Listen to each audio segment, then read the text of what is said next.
அண்மைச் செய்தி. தூத்துக்குடி மாவட்டம் வல்லநாடு அருகே அலுவலகத்தில் புகுந்து விஓஓ வெட்டி கொலை செய்யப்பட்ட நிகழ்வில் சிகிச்சை பெற்ற நிலையில் அவர் உயிரிழந்திருக்கிறார். தூத்துக்குடி மாவட்டம் வல்லநாடு அருகே கிராம நிர்வாக அலுவலர் வெட்டி கொலை செய்யப்பட்ட நிலையில் அது தொடர்பாக காவல்துறையினர் விசாரித்து வருகின்றனர்.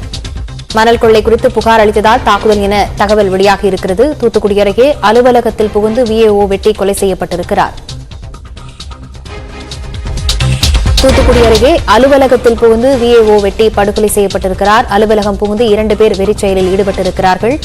வல்லநாடு அருகே உள்ள முரப்பநாடு கிராமத்தில் இந்த நிகழ்வு நடந்திருக்கிறது. தொடர்பான விவரங்களுடன் செய்தியாளர் ஐயப்பன் இணைந்திருக்கிறார். ஐயப்பன், கள நிலவரம் என்ன? நிச்சயமா தூத்துக்குடி மாவட்டம் முரப்பநாடு அருகே உள்ளது கோயில்பத்து கிராமம். இதில் கிராம நிர்வாக அலுவலராக பணிபுரிந்தவர் லூர்து பிரான்சிஸ்.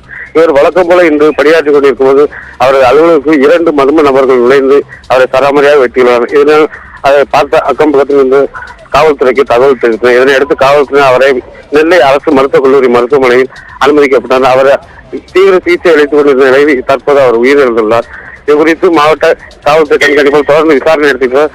தூத்துக்குடி மாவட்ட ஆட்சியாளர் அரசு மருத்துவமனைக்கு வரப்போவதாக சொன்னார்கள். வரப்போவதாக சற்று நேரத்தில் வர உள்ளதாக சொன்னார்கள். ஐயப்பன், அந்த 2 பேர் குறித்து ஏதாவது சந்தேகங்கள் எழுப்பியிருக்கிறார்கள்? 2 பேர் மர்ம நபர்கள் ஒருவர் பிடிபட்ட நிலையில் இன்னொரு தேடி இருந்தார். மேலும் இந்த சம்பவம் குறித்து இந்த தகவல் வெளியிடப்படவில்லை. இந்த சம்பவம் குறித்து மேற்கொண்டு என்ன காரணத்திற்காக இந்த கொலை நடத்தப்பட்டது ஏன் என்பது குறித்து போலீசார் தொடர்ந்து விசாரணை ஈடுபட்டு வராங்களா?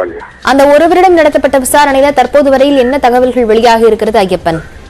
முதல் கட்ட தகவலாக ஆற்று மணல் கடத்தல் குறித்து அவர் கடந்த 13ஆம் தேதி காவல்துறை புகார் அளித்ததன் காரணமாக இந்த கொலை நடைபெற்றிருக்கலாம் என முதல் கட்ட தகவல்கள் தெரிய வந்துள்ளது. காவல்துறை உயர் அதிகாரிகள் தெரிவித்துள்ளனர். மேற்கொண்டு விசாரணை முழுமையான அலுவலகத்தில் புகுந்து இந்த வெறிச்செயல் நடத்தப்பட்டிருக்கிறது. அலுவலகத்தில் இருந்த மற்றவர்கள் தரப்பிலிருந்து என்னென்ன விஷயங்கள் கூறப்பட்டிருக்கிறது ஐயப்பன்? அவர்களிடம் விசாரணை நடத்தப்படுகிறதா? சக அதிகாரிகள் மருத்துவமனைக்கு வந்து பார்க்க வந்தாங்க சொல்லும் போது அவர் நேர்மையான அதிகாரி என்றும் இவர் தொடர்ந்து மணல் கடத்தலுக்கு எதிராக தொடர்ந்து புகார் அளித்தார். கடந்த 13ஆம் தேதி காவல் நிலையத்தில் புகார் அளித்ததால் இந்த கொலை சம்பவம் நடந்திருக்கலாம் எனவும் அவங்க அதிகாரிகள் தெரிவித்தனர். இதுக்கு நிச்சயமாக நீதி கிடைக்கும் வரை தாங்கள் தொடர்ந்து போராட்டத்தில் ஈடுபடுவதாகவும் சக அதிகாரிகள் சொன்னார்.